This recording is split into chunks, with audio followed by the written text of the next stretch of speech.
Welcome to my travel journal. In this series of travel vlogs, I am taking you through Dhams and nearby places, covering Yamunotri, Gangotri, Kedarnath, and Badrinath.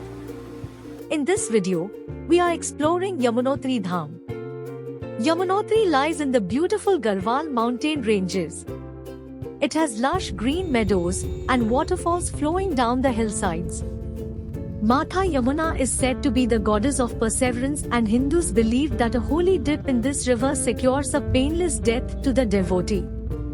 Yamunotri is perfect for adventure lovers too. The trek is challenging but with stunning views of the mountains and dense forests along the way. Each and every step brings a new, breathtaking view of the Himalayas. Our journey to Yamunotri began in the comfortable embrace of our Innova, making the winding roads feel smooth and effortless. After a restful night in Barkot, we were ready to take on the adventure ahead. Barkot, a peaceful hamlet cradled in the lap of the Himalayas, standing at an elevation of 4,000 feet in the Uttarkashi district. It's the perfect place to pause, breathe deeply, and immerse in the divine serenity that nature offers here. For most pilgrims on the way to Yamunotri, this little town is a refreshing stop before the journey continues. It's a fresh, early morning here in Barkot. The air is crisp, and we're all set to embark on the next leg of our pilgrimage to Yamunotri. Little did we know, this would be a test of patience and endurance, setting the tone for what lay ahead in the coming days. Our journey began at 5:30 a.m. and the cool morning air and gentle sounds of the mountains waking up create a magical atmosphere.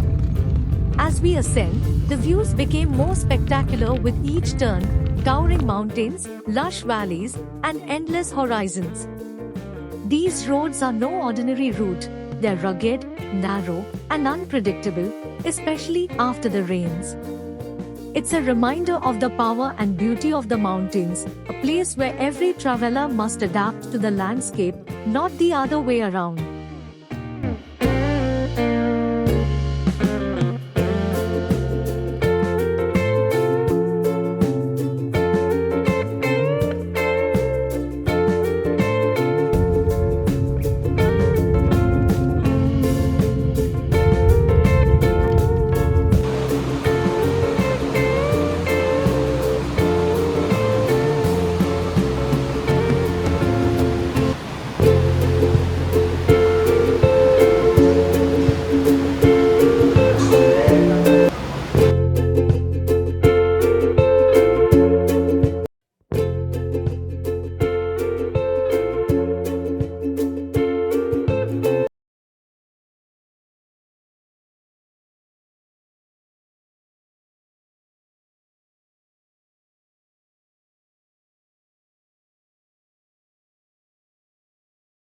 The roadblock felt like an eternity.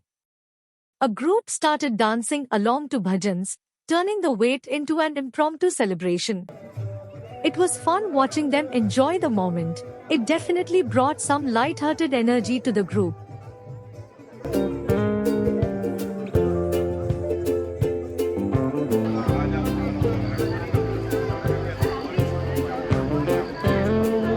After a long wait of about 5 hours, time close to 12, seeing the two-wheelers speeding past was a mix of emotions, a welcome sign that the wait might finally be ending. Our energy was now focused on the 30-kilometer trail ahead, reaching the temple, and making it back before sunset.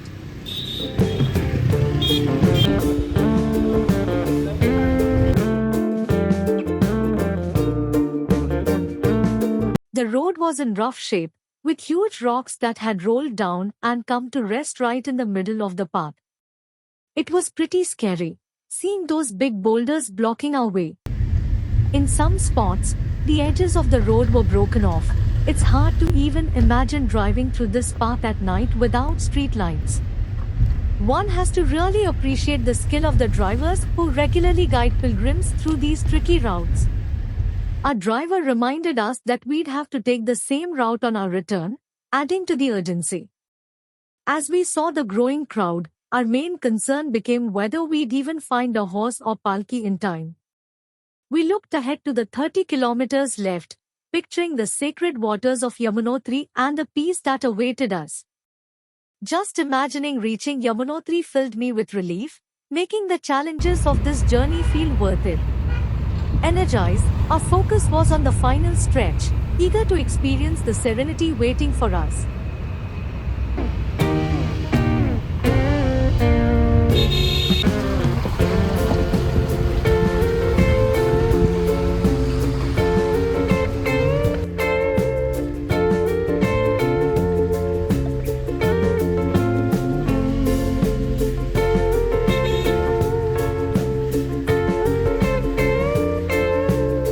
After an exhilarating hour on the road, we finally arrived around 1 at Janki Chetty, the last motorable point en route Yamunotri temple. Heeding our driver's earlier advice, we quickly hopped into our palkis and others mounted their horses to start the ascent. The rain accompanied us throughout the journey. Thanks to our driver, Mr. Sonu, who had arranged everything for us. From here, it's a 6-kilometer trek up the mountain. This can be done by foot, pony rides, or using dolis, also known as palkis. There is even a basket carrier, called a pittu, who can carry one person on his back. Given my health, I chose the palki, and two others from our group decided to join me. 3 of our friends opted for horses. The cost for the palki ride, carried by 4 people both ways, was 8,000 rupees, plus an additional 500 rupees for the government fee. Apart from this, they will be stopping at 2 places for their food, which is to be paid by us. For those taking horses, the fare was 2,500 rupees for the round trip. While it's possible to walk, some paths were quite muddy and slippery from the pony droppings.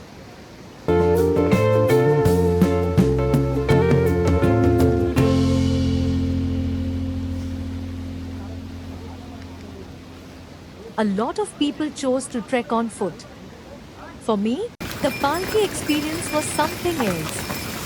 The entire route kept me on edge, making sure I didn't bump my head on rocks or slip along the wet, steep trails. The path itself was a bit intimidating, mountain ridges on one side and a deep gorge with river rapids on the other. The trek up to Yamunotri, around 7 kilometers from the parking area, is rated moderate to difficult. It's physically demanding, but honestly, the stunning views and the sacred atmosphere were worth every moment. The steep slopes made it a challenge even on horseback. I even saw a few horses lose their footing, with one tossing its rider. It's definitely a trail that rewards good fitness. The path to Yamunotri is well marked and has plenty of rest spots with sheds and benches.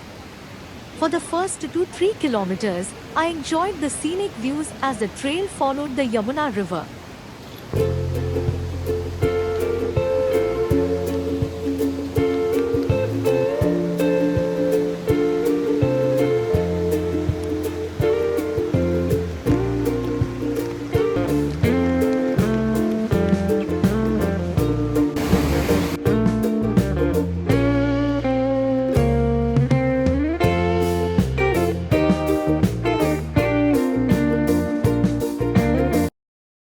But as we climbed higher, the trail became much steeper and the excitement turned into exhaustion. With each breath heavier than the last, I finally reached the serene temple valley, where I could see a narrow stream cascading down the mountain. The majestic Himalayan range remained hidden in the clouds, but the setting was still awe-inspiring. There were definitely moments where I felt nervous. The trail's steep gradient was no joke.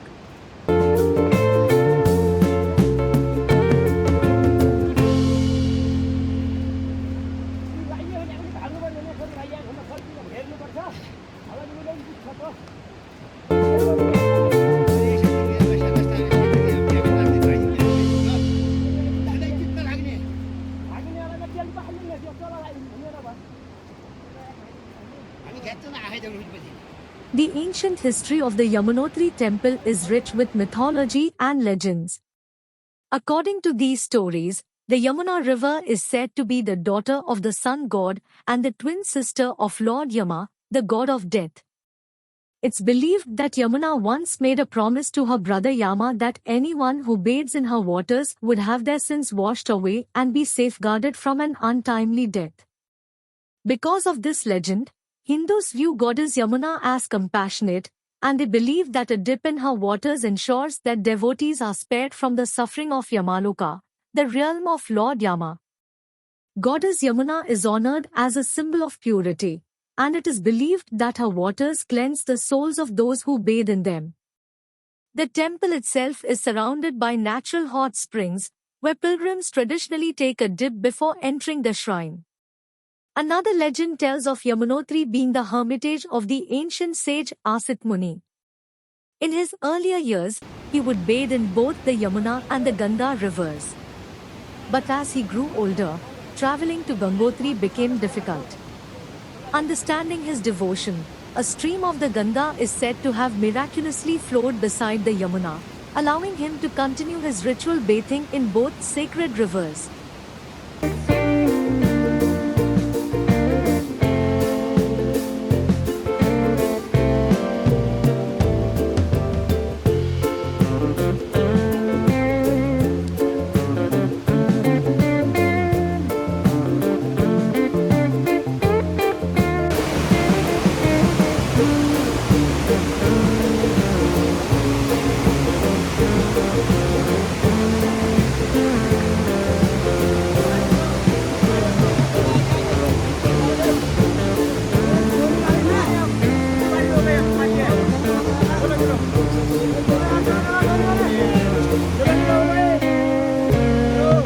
The last stretch of the 6-kilometer journey, particularly the second half, was the most challenging. The climb was intense, and the narrow path made it feel like one wrong step could be risky. It took us about 2.5 hours to reach the temple, and looking back, it was an experience that tested both my physical and mental limits. But in the end, it was all part of the adventure.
Yamunotri temple is set in a serene pristine valley which is dominated by Himalayan ranges which are called Bandar Poonch peaks. It is located at a height of 10,502 feet along alluring river Yamuna. The actual source of river Yamuna is located at another 10 kilometers trek to Saptarshi Kund, which is at an altitude of 15,000 feet. The Yamunotri temple was originally built by the Garhwal king of Tehri, Sudarshan Shah. After an earthquake heavily damaged the temple, it was rebuilt by the Queen of Jaipur in the 19th century. The temple showcases a traditional North Indian architectural style with a unique conical shape, blending simplicity and elegance. The structure was designed to withstand harsh mountain conditions, like sloping terrain and heavy rains, with its sturdy sloped roofs. The heart of the Yamunotri temple is the Garbhagriha, or inner sanctum, where the main deity, goddess Yamuna, is enshrined. Her idol, depicted in blue and adorned with jewels, stands beside an image of goddess Ganga, carved in white stone, and an Utsav Murthy, a festival idol. Together, they create a beautiful and divine presence in the sacred space. Adjacent to it there is a temple adorning Hanuman shrine, Radha, Krishna, Ladu Gopal, Ram and Sita. Just outside the temple stands a large rock known as Divyashila. Rice and potato tied in muslin cloth is dipped and cooked in the Surya Kund and is offered as prasad to the deities. Nearby is the Suraj Kund, a natural hot spring. According to legend, this spring is a blessing from Surya, the sun god. After spending about an hour at the temple and seeking the blessings of Ma Yamuna, we started our trek back down. Yamunotri temple is open for just 6 months each year, from Akshaya Tritiya to Yam Dvitiya, the second day after Diwali, as harsh weather makes access difficult during the rest of the year. In winter, the idol of goddess Yamuna is moved to her seasonal home in Kharsali. The Yamunotri trail is an exhilarating journey, with breathtaking Himalayan views and an immersive experience of the region's natural beauty. Planning your trek in advance and preparing physically and mentally is crucial for this adventure.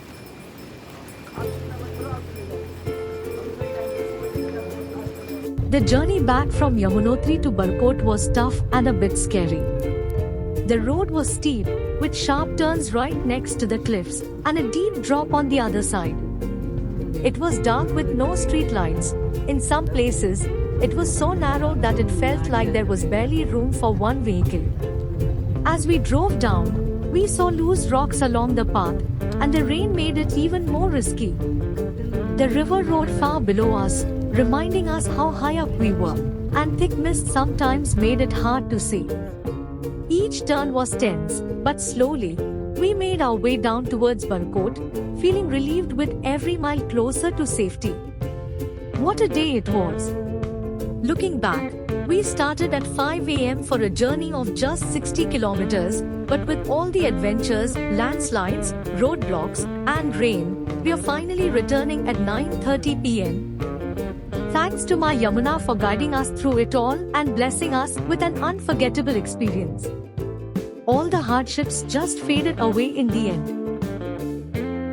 Hope you enjoyed the trip as much as I did.